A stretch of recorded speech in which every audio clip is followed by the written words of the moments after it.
So 10 years ago, Ryerson Athletics had every single team had a losing record, right? We had a 25-year span there where we had 10 teams that had 0 wins ever. And so the only reason I got the job, to be honest with you, is because nobody else wanted it. I'm not even kidding. I came from a town of 1,000 people with no stoplights, no McDonald's, nothing. Nobody, and I missed a whole bunch of steps in between. Somehow I got lucky and I took the job. And my job was to create this vision, to make people believe in something that was bigger than themselves. And so I talk about transcendent purpose in there. I don't consider myself a soccer coach, even though I was lucky enough to win.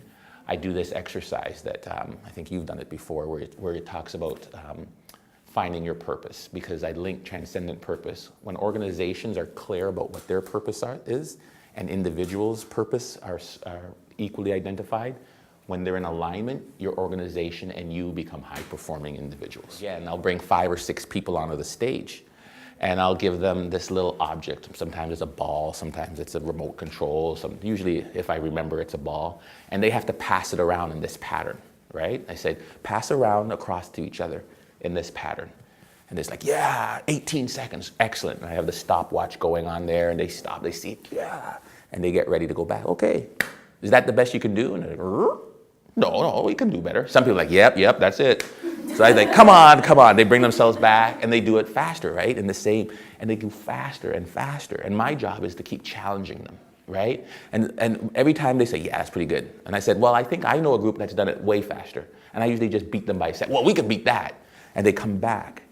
Every time they try to do the pattern, they come in a little bit closer, and then finally somebody hits the thing, is like, well, why don't we move and change direction? Why don't we move? If the pattern just has to be the same, we can't drop. Why don't we physically move the space so the pattern just goes in a circle, so we're not passing?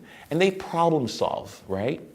And I use this exercise to talk about higher expectations of the leadership group and how we go about making innovation really happen.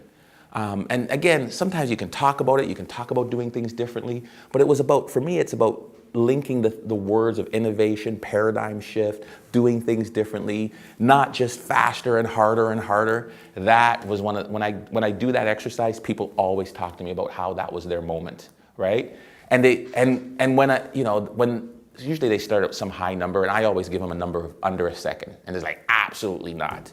Without a doubt, they all are able to get there, which they thought was impossible, just by the simple fact of driving home this point of how do we look at the problem differently.